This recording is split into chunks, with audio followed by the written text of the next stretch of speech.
My family disowned me. It was raining. I remember that detail clearly. The way the water streamed down the windows of Harrison Industries' executive conference room, while inside, my father's face turned an alarming shade of red.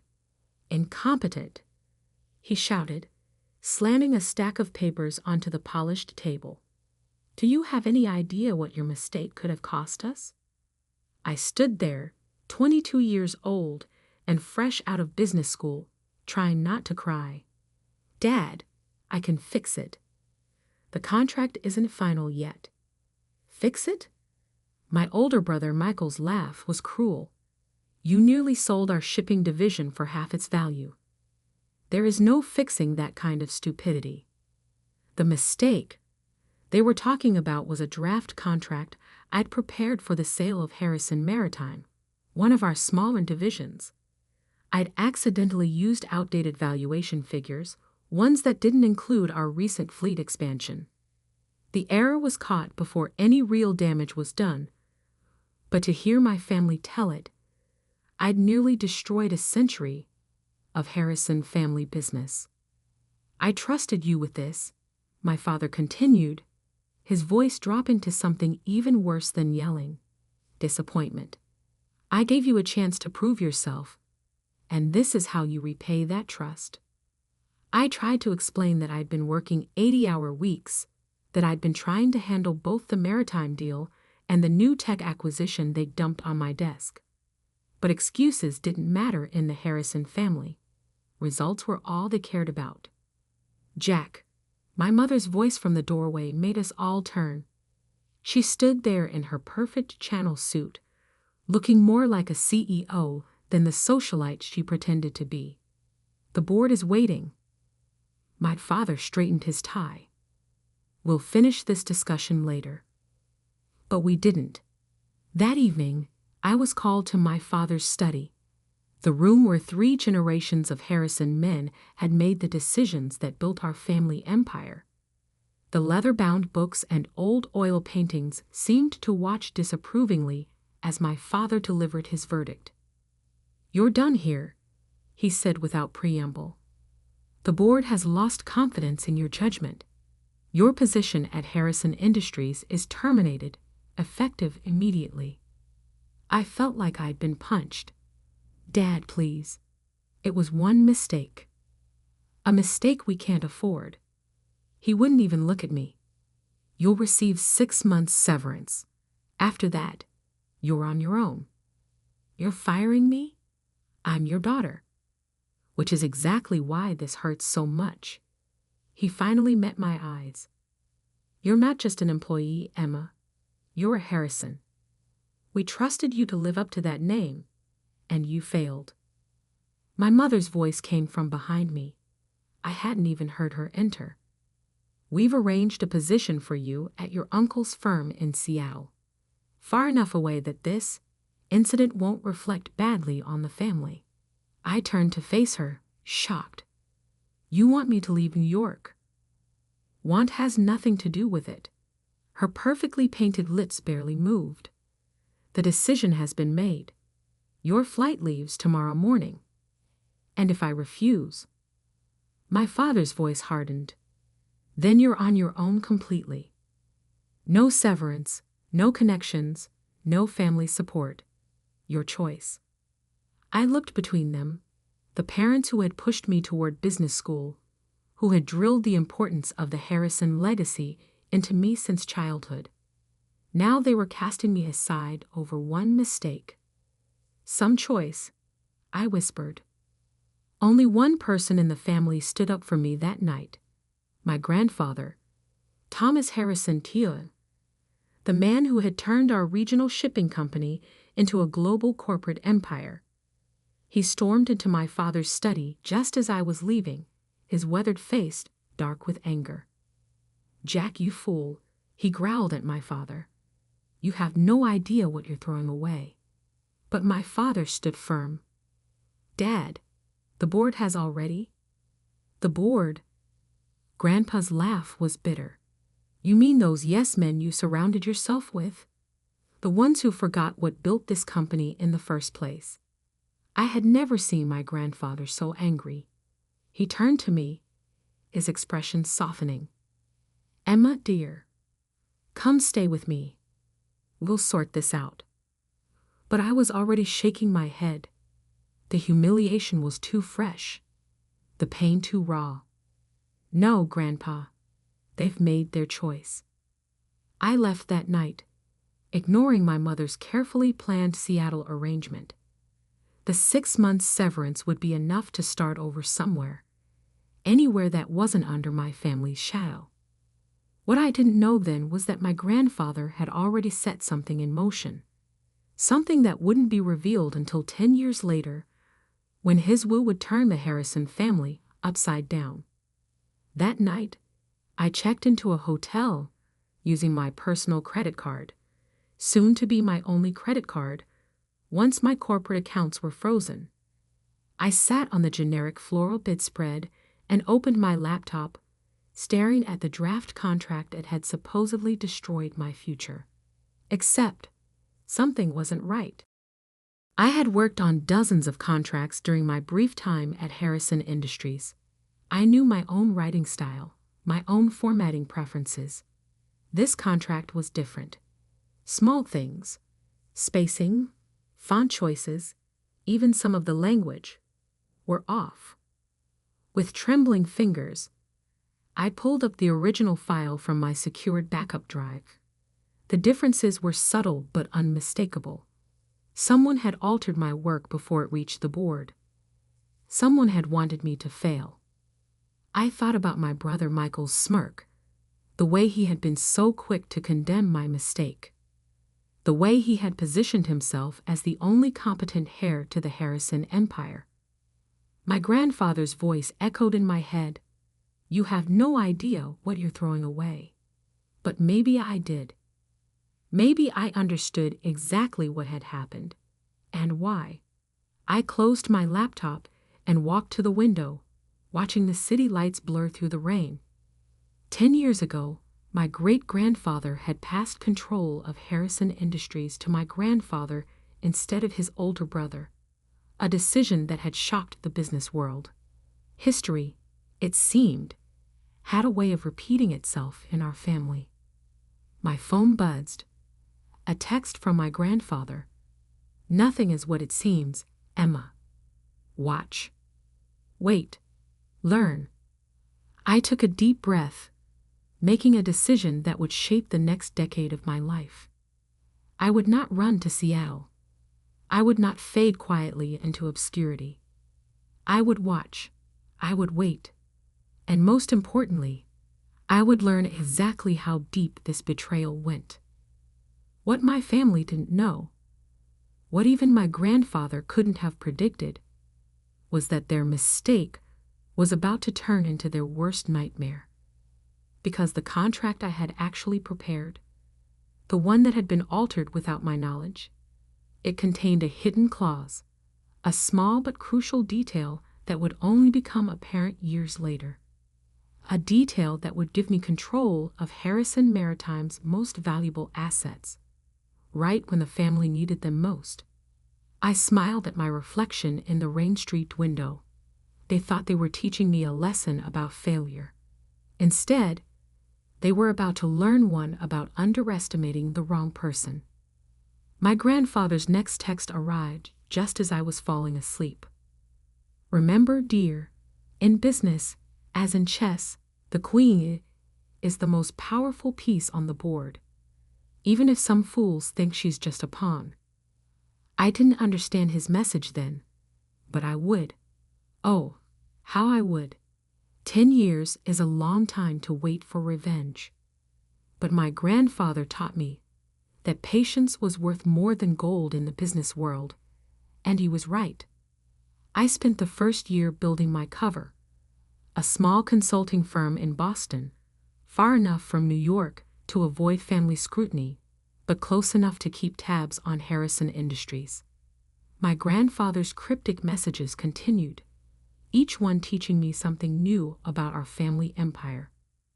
"Watch the shipping manifests for the Singapore route," he would text. Or, Pay attention to the Anderson merger terms. Small breadcrumbs that helped me understand the bigger picture. The mistake that got me fired? It wasn't just about the maritime division. That contract had been a test. One designed to show the board that I wasn't fit to lead. What my brother Michael hadn't realized was that I had left my own test hidden in the fine print.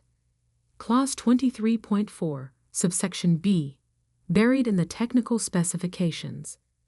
In the event of division restructuring or transfer of assets, original signatory maintains first right of refusal on all Pacific Rim shipping routes and associated infrastructure.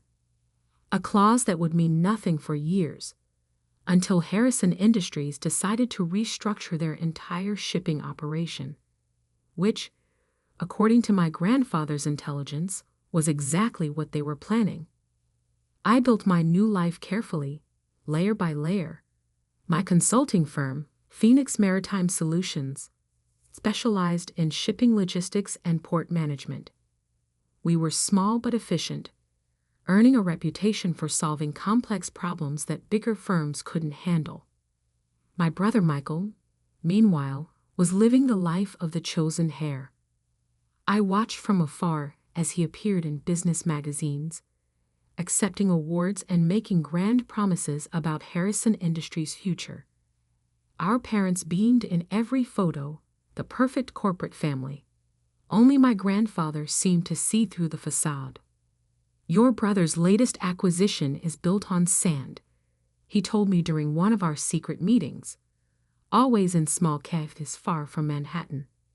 "He's leveraging the company's future on short-term gains." I nodded, stirring my coffee. "The Asian expansion?" "Smoke and mirrors." Grandpa's eyes twinkled. "He's using the Maritime Division's assets as collateral, thinking they're worth more than they are. Because he never understood the real value was in the routes, not the ships," I finished. "Exactly." He reached into his briefcase. "Now, about those route licenses coming up for renewal." We spent the next hour reviewing documents that would have made my father's blood pressure spike. My grandfather wasn't just keeping me informed. He was teaching me how to take back what was rightfully mine. The years passed. I grew Phoenix Maritime Solutions into a respected name in the industry, though I stayed carefully out of the spotlight. My employees were handpicked, loyal, and well compensated for their discretion. None of them knew about my connection to Harrison Industries. I dated occasionally, but never seriously. The last man I trusted with my real identity had run straight to my brother with the information. After that, I kept my personal life as carefully controlled as my business one. My parents sent obligatory Christmas cards to my Boston address, cards I never responded to. Each year, they included a note about how well Michael was doing, how the company was thriving under his leadership. I filed each card away in a folder labeled Motivation. Then, 3 years ago, everything started changing. The cracks in Michael's perfect facade began to show. First came the whispers about missed payments to major suppliers. Then rumors of delayed shipments and angry clients. Harrison Industries' stock price, while still strong, showed troubling fluctuations. "Your brother mortgaged the company's future," my grandfather explained during what would turn out to be our last meeting. "Now those bills are coming due." He looked tired that day, more so than usual. I should have recognized it as a warning sign. "The board is starting to ask questions," he continued. "About the Maritime Division especially. The restructuring plan. Will trigger my clause," I finished, "if they try to sell off or reorganize the shipping routes. You'll have first right of refusal." He smiled proudly. "The clause they never noticed, hidden in the contract they used to destroy you." 2 months later, my grandfather had a stroke. The doctors said it was quick, painless. The official announcement praised him as a titan of industry. the man who built Harrison Industries into a global power. I attended the funeral, of course, standing in the back of the church, watching my family play their roles of grieving heirs. Michael gave a touching eulogy about learning business at our grandfather's knee. I nearly laughed out loud at that. The only thing Michael had learned from Grandpa was how to take credit for other people's work. My parents saw me, but didn't approach. Maybe they were ashamed. More likely, they were worried I would cause a scene. I left before the reception, driving straight to my lawyer's office. "Your grandfather's will reading is scheduled for next week," she informed me. He was very specific about the timing. I nodded, unsurprised. Everything about my grandfather was specific and carefully planned. "All major shareholders and family members are required to attend in person," she continued. "No proxies allowed." Again, typical Grandpa. He would want everyone there to witness whatever he had planned. The next week passed in a blur of preparation. I reviewed every document, every contract, every piece of information my grandfather had shared over the past decade. Phoenix Maritime Solutions was positioned perfectly, cash reserves high, credit lines secure, relationships with key players solidified. The morning of the will reading, I dressed carefully in a charcoal gray suit that cost more than my entire wardrobe from my Harrison Industries days. My hair was elegantly styled, my makeup perfect.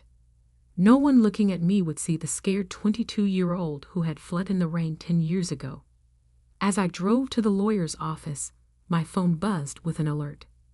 Harrison Industries stock had dropped another 2 points in early trading. Rumors were swirling about their ability to meet next quarter's obligations. The timing, like everything else about this situation, was perfect. I parked my car and checked my reflection one last time. In my purse was a copy of the original maritime contract, the one with my hidden clause. In my briefcase were documents proving every mistake, every misstep, every bad decision my brother had made while playing corporate emperor. And in my head was 10 years' worth of knowledge about Harrison Industries operations, knowledge that was about to become very, very valuable. I stepped into the elevator, watching the floor numbers climb. My grandfather's last text message played in my mind. The game is won before the first piece moves. The doors opened onto a floor full of familiar faces frozen in shock. My father dropped his coffee cup. My mother's perfect mask cracked. And my brother Michael, the golden child, the chosen heir, turned white as a sheet. "Hello, family," I said calmly. "Shall we begin?" The conference room at Caldwell and Associates law firm crackled with tension. My family had arranged themselves exactly as I expected. Michael at the head of the table, our parents flanking him like royal advisors. The board members filled the remaining seats, all carefully avoiding my gaze. Mr. Caldwell, my grandfather's personal attorney for over 40 years, cleared his throat. "Before we begin, I should note that Thomas was very specific about the order in which his will should be read.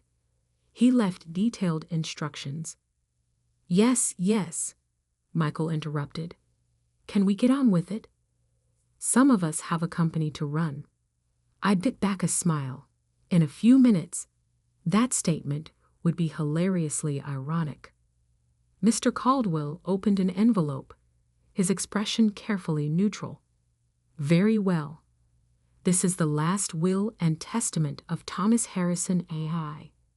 The first few items were standard: personal belongings to various family members, charitable donations, arrangements for his staff."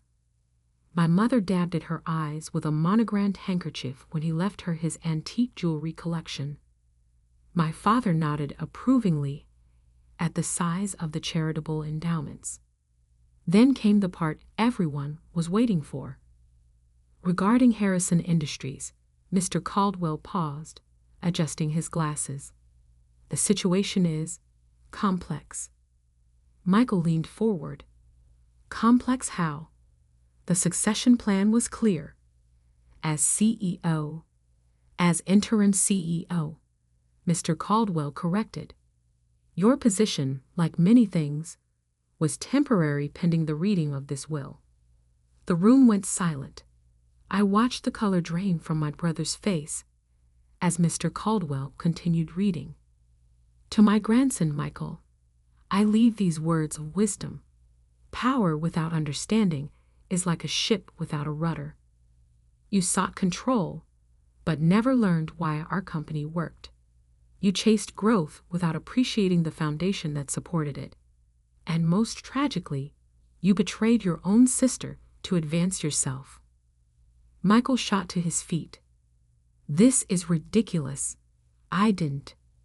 Sit down, Mr. Caldwell said firmly. There's more. He pulled out another document, one I recognized, my original maritime contract. 10 years ago, a contract was deliberately altered to discredit Emma Harrison and force her removal from the company. I have here the original document, along with proof of who made those alterations. My father's face had turned an interesting shade of purple. That's ancient history. The board's decision was based on falsified evidence, Mr. Caldwell finished. Evidence that Michael provided after tampering with his sister's work. The board members began murmuring among themselves. I noticed several of them eyeing the exits. Furthermore, Mr. Caldwell continued, the original contract contained a clause that becomes particularly relevant now. Emma, would you like to explain? All eyes turned to me. I stood slowly, smoothing my suit jacket. Clause 23.4, subsection B, gives the original signatory, me, first right of refusal on all Pacific Rim shipping routes and associated infrastructure in the event of division restructuring. Which means nothing, Michael snapped. We're not restructuring the maritime division. Actually, I pulled out my phone, displaying the morning stock alerts. You are. The Singapore deal you announced last week? The one meant to save the company from the debt you've accumulated. It can't happen without restructuring the shipping operations. Which means you need my approval. I finished. And you won't get. The room erupted in chaos. Board members were already on their phones, likely calling their lawyers. My mother had actual tears running down her face, ruining her perfect makeup. My father looked like he might have a stroke. Mr. Caldwell raised his voice over the din. There's more. From his briefcase, he produced a thick folder. Thomas Harrison's majority shareholding in Harrison Industries is hereby transferred in its entirety to his granddaughter, Emma Harrison. The silence that followed was deafening. Additionally, he continued, all voting rights associated with the family trust shares are to be exercised by Emma Harrison, effective immediately. Michael collapsed back into his chair. This can't be legal. Dad, do something. But our father was staring at another document Mr. Caldwell had placed on the table, a detailed report of Harrison Industries' finances under Michael's leadership. Your grandfather spent the last 10 years documenting every mistake, every poor decision, every instance of mismanagement. Mr. Caldwell explained. He worked closely with Emma to understand the true state of the company while you were all believing your own press releases. I stepped forward, placing my own folder on the table. Phoenix Maritime Solutions, my company, has spent years building relationships with the clients you've been neglecting. We've secured contracts you didn't even know were available. And now you own us, my father whispered. No, I corrected. I own what's mine. What should have been mine 10 years ago, before you chose to believe lies over truth? Mr. Caldwell cleared his throat. There's one final item. A letter Thomas wanted read aloud. He opened a sealed envelope and began reading. To my family. Power doesn't come from titles or boardroom theatrics. It comes from understanding. Understanding your business, your people, and most importantly, yourself. 10 years ago, you cast aside the one person who truly understood what made Harrison Industries work. You chose flash over substance, greed over growth, betrayal over loyalty. Emma didn't just survive your betrayal, she thrived despite it. While you were all watching Michael play CEO, she was learning every aspect of this industry. She built her own success while watching you destroy your inheritance. Consider this my final lesson in business. True leadership isn't about who can grab power fastest. It's about who can wield it wisely. Emma, the company is yours. Make it what it should have been all along. To the rest of you, learn from this if you can. With love and disappointment in equal measure, Thomas Harrison A. Michael was the first to break the silence. You planned this. All of it. You and Grandpa. No, I cut him off. You planned this the day you decided to forge documents to destroy my career. Grandpa and I just made sure you'd face the consequences. I turned to the board members. A car is waiting outside to take you to Phoenix Maritime's offices. My team will brief you on the restructuring plan we've developed. Those who wish to remain with the company will have the opportunity to prove their value. Those who don't, I smiled. Well, I hear my brother will be looking for work soon. You can't just walk in here and take over, my father protested weakly. Actually, that's exactly what I'm doing. I gathered my documents. The shareholders' meeting is in 1 hour. I suggest you all decide whose side you're on before then. I headed for the door, then paused. Oh, and Michael? Clear out your office by 5.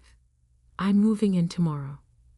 The next few weeks were exactly what you'd expect when a decade of mismanagement comes to light. The press had a field day with the story. Harrison Harris returns. The greatest corporate comeback in history was my personal favorite headline. The shareholders, seeing the detailed plans I'd developed with my grandfather, overwhelmingly supported the transition. Harrison Industries' stock price stabilized, then began to climb as we implemented changes. Michael, predictably, tried to sue. His case fell apart when our father, finally facing the truth about his chosen heir, testified about the document forgery from 10 years ago. My mother attempted reconciliation in her own way.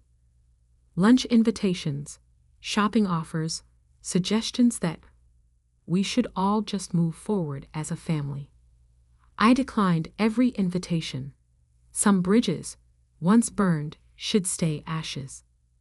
1 month after taking control, I stood in my grandfather's old office, my office now, looking out over the city. On my desk sat the contract that had started everything, framed as a reminder that sometimes losing is just winning in disguise. My phone buzzed, a text from an unknown number. I opened it to find a photo of my grandfather, taken the day he caught Michael altering my work. He'd kept it all these years, waiting for the right moment. Below the photo was a message, scheduled to be sent after his death. The Queen has taken her throne. Checkmate, my dear. Checkmate.